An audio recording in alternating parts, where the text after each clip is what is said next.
Juges, chapitre 13. Les Israélites firent encore ce qui déplaît à l'Éternel, et l'Éternel les livra entre les mains des Philistins pendant 40 ans. Il y avait un homme de Tsoréa, du clan des Danites, qui s'appelait Manoach. Sa femme était stérile et n'avait pas d'enfant. L'ange de l'Éternel apparut à la femme et lui dit, « Te voici stérile, sans enfant. Tu deviendras enceinte et tu mettras au monde un fils. Maintenant fais bien attention de ne boire ni vin ni liqueur forte et de ne rien manger d'impur, car tu vas devenir enceinte et tu mettras au monde un fils. Le rasoir ne passera pas sur sa tête, parce que cet enfant sera consacré à Dieu dès le ventre de sa mère. Ce sera lui qui commencera à délivrer Israël de la domination des Philistins. » La femme alla dire à son mari, « Un homme de Dieu est venu vers moi, et il ressemblait à un ange de Dieu, il avait l'air effrayant. Je ne lui ai pas demandé d'où il venait, et il ne m'a pas fait connaître son nom, mais il m'a dit, « Tu vas devenir enceinte et tu mettras au monde un fils. Maintenant ne bois ni vin ni liqueur forte et ne mange rien d'impur, parce que cet enfant sera consacré à Dieu dès le ventre de sa mère jusqu'au jour de sa mort. » Manoach fit cette prière à l'Éternel. « Ah, Seigneur, que l'homme de Dieu que tu as envoyé vienne encore vers nous et qu'il nous enseigne ce que nous devons faire pour l'enfant qui naîtra. » Dieu exauça la prière de Manoach et l'ange de Dieu vint encore vers la femme. Elle se trouvait dans un champ et Manoach, son mari, n'était pas avec elle. Elle courut vite annoncer la nouvelle à son mari et lui dit, « L'homme qui est venu l'autre jour vers moi m'est apparu. » Manoach se leva pour suivre sa femme, alla vers l'homme et lui demanda, « Est-ce toi qui as parlé à ma femme? » Il répondit, « C'est moi. » Manoach dit, « Lorsque ta parole s'accomplira, comment faudra-t-il agir vis-à-vis de l'enfant et qui aura-t-il affaire? » L'ange de l'Éternel répondit à Manoach, « Ta femme s'abstiendra de tout ce que je lui ai dit. Elle ne goûtera à aucun produit de la vigne, elle ne boira ni vin ni liqueur forte et elle ne mangera rien d'impur. Elle respectera tout ce que je lui ai prescrit. » Manoach dit à l'ange de l'Éternel, « Permets-nous de te retenir et de te préparer un chevreau. » L'ange de l'Éternel répondit à Manoach, « Même si tu me retiens, je ne mangerai pas de ton plat. En revanche, si tu veux faire un holocauste, offre-le à l'Éternel. » Manoach ne savait pas que c'était un ange de l'Éternel. Il dit à l'ange de l'Éternel, « Quel est ton nom, afin que nous te donnions gloire quand ta parole s'accomplira? » L'ange de l'Éternel lui répondit, « Pourquoi demandes-tu mon nom? Il est merveilleux. » Manoach prit le chevreau et l'offrande, et il fit un sacrifice à l'Éternel sur le rocher. Il se produisit quelque chose de merveilleux, pendant que Manoach et sa femme regardaient. Pendant que la flamme montait de l'autel vers le ciel, l'ange de l'Éternel monta dans cette flamme. À cette vue, Manoach et sa femme tombèrent le visage contre terre. L'ange de l'Éternel ne leur fut plus visible. Manoach comprit alors que c'était l'ange de l'Éternel. Et il dit à sa femme, « Nous allons mourir, car nous avons vu Dieu. » Sa femme lui répondit, « Si l'Éternel avait voulu nous faire mourir, il n'aurait pas pris de nos mains l'holocauste et l'offrande. Il ne nous aurait pas fait voir tout cela, et il ne nous aurait pas maintenant fait entendre de pareilles choses. » La femme mit au monde un fils et l'appela Samson.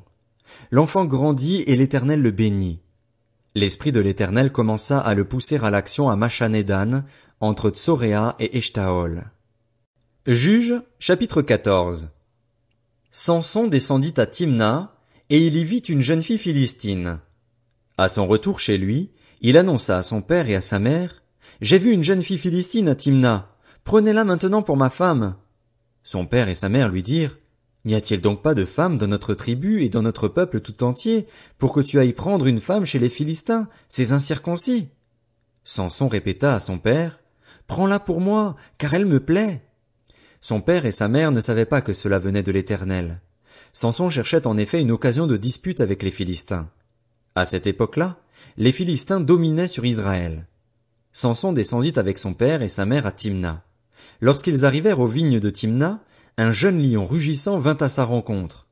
L'esprit de l'Éternel vint sur Samson et, sans rien à la main, il déchira le lion comme s'il s'agissait d'un chevreau. Il ne dit pas à son père et à sa mère ce qu'il avait fait. Une fois descendu, il parla à la femme et elle lui plut.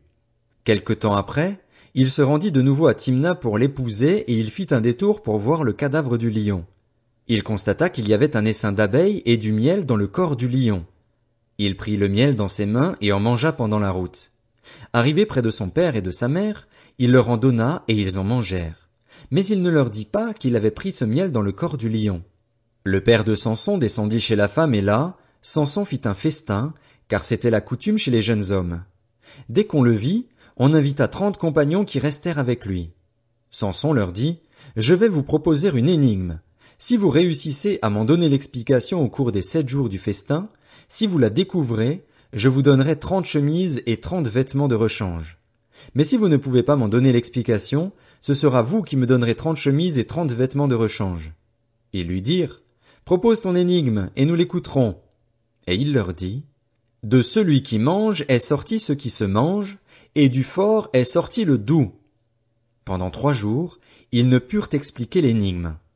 Le 4e jour, ils dirent à la femme de Samson, « Flatte ton mari pour qu'il nous donne l'explication de l'énigme. Sinon, nous te brûlerons, toi et ta famille.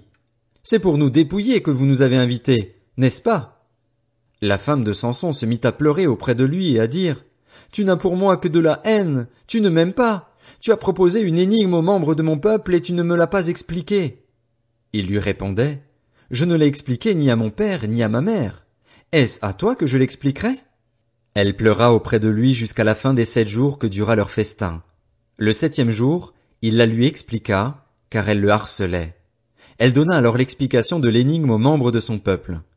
Les habitants de la ville dirent à Samson le 7e jour, avant le coucher du soleil, « Quoi de plus doux que le miel et quoi de plus fort que le lion? » Il leur répondit, « Si vous n'aviez pas labouré avec ma génisse, vous n'auriez pas découvert mon énigme. » L'Esprit de l'Éternel vint sur lui et il descendit à Ascalon.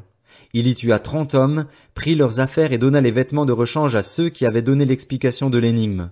Rempli de colère, il remonta chez son père. Sa femme fut donnée en mariage à l'un de ses compagnons, avec lequel il était lié d'amitié. Juges, chapitre 15. Quelque temps après, à l'époque de la moisson des blés, Samson alla voir sa femme en lui apportant un chevreau. Il dit, « Je veux entrer vers ma femme dans sa chambre. » Mais le père de sa femme ne lui permit pas d'entrer. « J'ai pensé, dit-il, que tu avais de la haine envers elle et je l'ai donnée à ton compagnon. Sa jeune sœur n'est-elle pas plus belle qu'elle? Épouse-la donc à sa place. » Samson leur dit, « Cette fois je ne serai pas coupable envers les Philistins si je leur fais du mal. » Samson s'en alla, il attrapa 300 renards et prit des flambeaux, puis il attacha les renards par la queue, 2 par 2, en mettant une torche au milieu des queues. Il alluma les flambeaux, lâcha les renards dans les blés des Philistins et mit ainsi le feu aux tas de gerbes, aux blés sur pied et même aux plantations d'oliviers. Les Philistins demandèrent, « Qui a fait cela? » On répondit, « C'est Samson, le gendre du Timnien, parce que ce dernier lui a pris sa femme et l'a donnée à son compagnon. » Les Philistins montèrent et la brûlèrent, ainsi que son père. Samson leur dit, « Est-ce ainsi que vous agissez? Je ne m'arrêterai qu'après m'être vengé de vous. » Il les battit à plate couture, puis il descendit et se retira dans la grotte du rocher d'Étam. Alors les Philistins se mirent en marche, campèrent en Juda et se déployèrent jusqu'à Léchi. Les hommes de Juda dirent, « Pourquoi êtes-vous montés contre nous? » Ils répondirent, « Nous sommes montés pour capturer Samson, afin de le traiter comme il nous a traités. » Sur quoi 3000 Judéens descendirent à la grotte du rocher d'Étam et dirent à Samson, « Ne sais-tu pas que les Philistins exercent leur domination sur nous? Que nous as-tu donc fait? » Il leur répondit, « Je les ai traités comme ils m'ont traité. » Ils lui dirent, « Nous sommes descendus pour te capturer afin de te livrer entre les mains des Philistins. » Samson leur dit, « Jurez-moi que vous ne me tuerez pas. » Ils lui répondirent, « Non, nous voulons seulement t'attacher et te livrer entre leurs mains, mais nous ne te ferons pas mourir. » Ils l'attachèrent avec 2 cordes neuves et le firent sortir de la grotte. Lorsqu'il arriva à Léchi, les Philistins poussèrent des cris en le voyant. Alors l'Esprit de l'Éternel vint sur lui. Les cordes qu'il avait au bras devinrent pareilles à du lin brûlé par le feu et ses liens tombèrent de ses mains. Il trouva une mâchoire d'âne fraîche, tendit la main pour la prendre et tua 1000 hommes avec elle. Samson dit alors, « Avec une mâchoire d'âne, j'ai fait un tas, 2 tas. Avec une mâchoire d'âne, j'ai tué 1000 hommes. » Quand il eut fini de parler, il jeta la mâchoire, et l'on appela cet endroit Ramath-Léchi. Pressé par la soif, Samson fit appel à l'Éternel en disant, « C'est toi qui as permis cette grande délivrance par l'intermédiaire de ton serviteur. Et maintenant, devrais-je mourir de soif et tomber entre les mains des incirconcis? » Dieu fendit la cavité du rocher qui se trouve à Léchi et il en sortit de l'eau. Samson but, il retrouva ses forces et reprit vie. C'est pour cela qu'on a appelé cette source En-Hakoré. Elle existe aujourd'hui encore à Léchi. Samson fut juge en Israël à l'époque des Philistins pendant 20 ans.